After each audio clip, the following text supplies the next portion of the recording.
nagawa sa'yo ni Leo. Kaya nga na-appreciate ko na hindi niya ipinagpipilitan ng sarili niya sa'yo. He's trying to earn your trust. Ikakasal na pala ang napaka-matapobre at masamang ugali ng kapatid. Hindi pwedeng malaman ni Jordan. Kapatid ko si Leon, tuturn off siya sa akin. Hayaan mo naman na sumaya naman yung buhay ko. Please, i-promise mo sa akin. Huwag mo sasabihin kay Jordan to. Ano yun? Ano yung... Hindi ko pwedeng malaman na alam ni Leslie.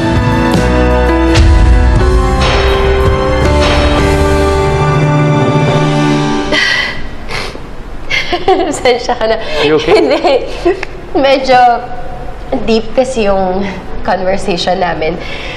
Natutuwa lang ako kasi nagpa-plan kami dalawa ni Leslie ng tungkol sa kasal tsaka sa honeymoon natin. Plano ko sanang i-surprise ka, kaso ayan, nalaman mo na. Sinasabi ko pala kay Leslie na huwag niya sanang sabihin sa'yo. Yun ba talaga yun? Les, yun yung pinag-usapan niyo kanina?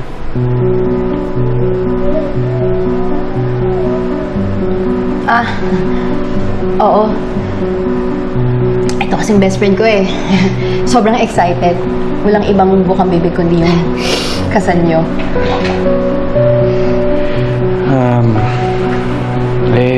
Maswerte mo naman talagang mga ganyan pagdating sa events eh. So, ikaw nang bahala sa plano sa kasal natin, ha?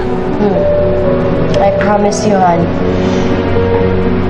Gagawin ko ang lahat para maging sobrang ganda ang wedding natin.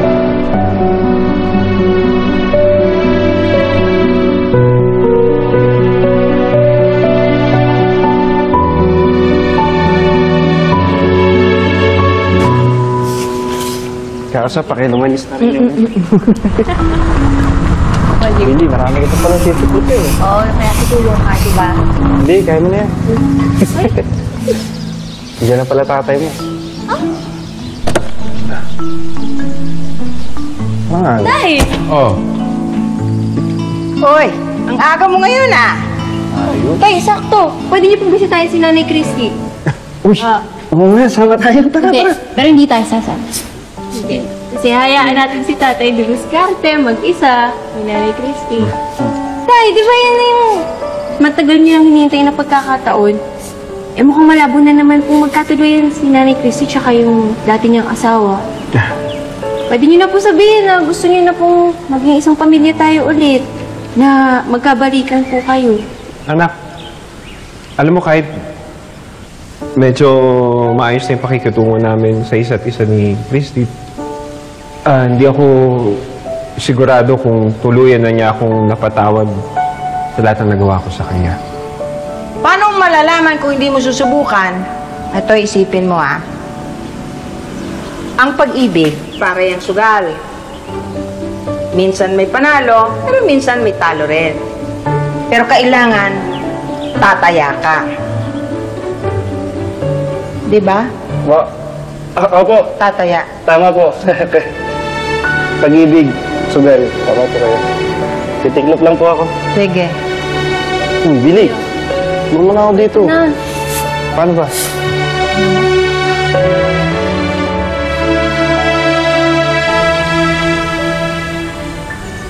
Anak, regalo ni tatay sa'yo. Ay, sus, ang likot-likot naman yan. Ang likot, oh.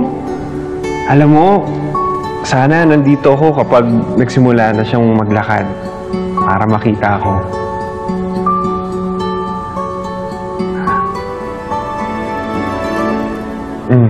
Ba't para matamlay ka? Sakit ka ba? Hindi, Leon. Wala. Ayos lang ako. Alam mo, kung may problema ka, dito lang naman ako kung gusto mo nang kausap.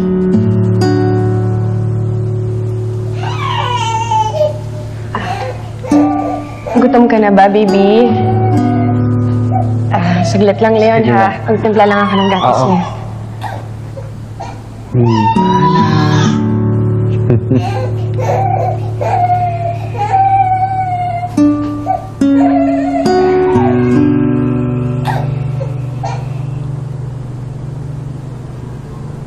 Iba talaga magic mo kay Baby Jeremy, Leon. Alam mo ba, kapag si Yaya Meldy o kaya ibang tao ang nagpapatahan dyan, lalo lang siyang umiiyak.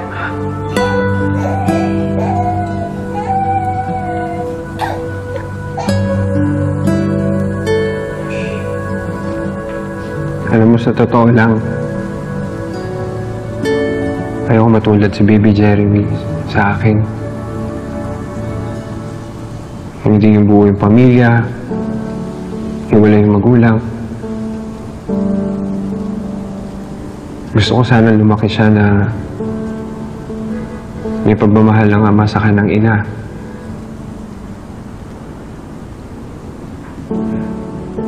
Kaya Christy, pasensya ka na. Hindi ko na kasi kayang tuparin yung pangako ko sa'yo. Yan ang ibig mong sabihin.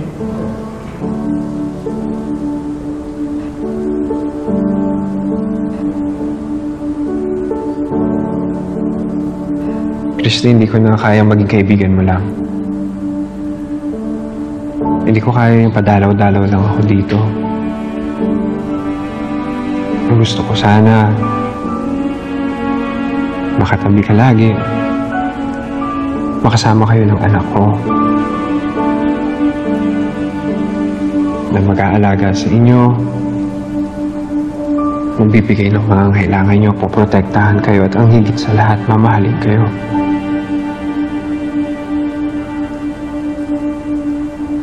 Gusto ko sana mabuo ulit yung pamilya natin.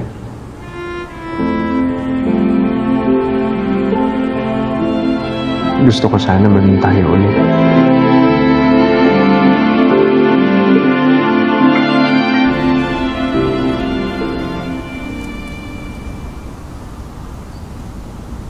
Po. Asa yung iba? Kukunin ko niya. Wait lang. Wow! Ayos ah. Oh, saan pa tayo ngayon? Ayos na ayos ka. Bakit? Pangit? Hindi mo gusto? Hindi naman. Pero para kasing malayo pa yung December, di ba? Magpapasko ka na, gano'n. Biro lang. Asa mo yung binili? Tsaka saan ka pa pupunta? Hindi, meron kasi akong nagugustuhan na babae. Kaya ako pumarma ng ganito para maging maayos naman ako sa paningin niya. Oh. Tara, good luck, Bago. Swerte yung babaeng pinupormahan mo.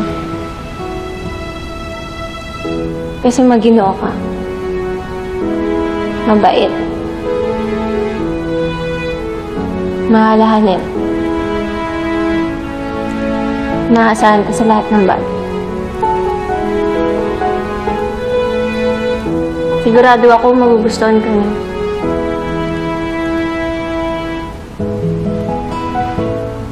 Talaga? Oo! Siyempre! Ano ba? Wala ka bang tiwala sa akin? Sino ba kasi yung babaeng yun? Sino yun? Girl ako ba yun? O, sino nga? Sabihin mo na.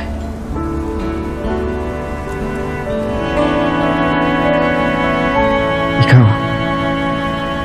Ikaw yung babaeng gusto ko, Billy.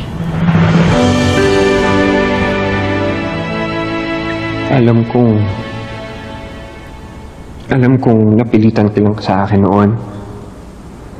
Pero alam mo yung 4 na taon na yun. Yun ang pinakamasayang 4 na taon ng buhay ko. Kaya kung papayag ka, gusto ko sanang ulitin yun. Pero sa pagkakataong ito, hindi na kita tatakutin. Hindi na kita pupwersahin. Sana, kung bubuksan mo ulit yung puso mo,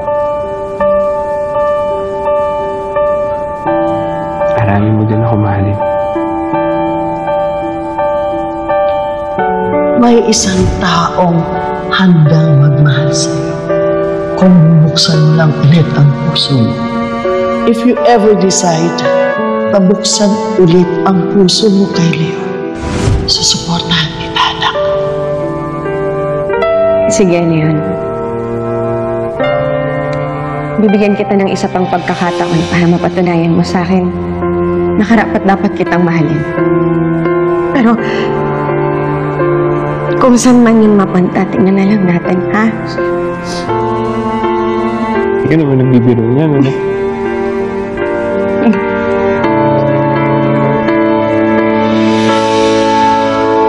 Sa akin siya, oo, sa akin siya. Sa akin ang puso niya, kami ay hayaan na. Jordan.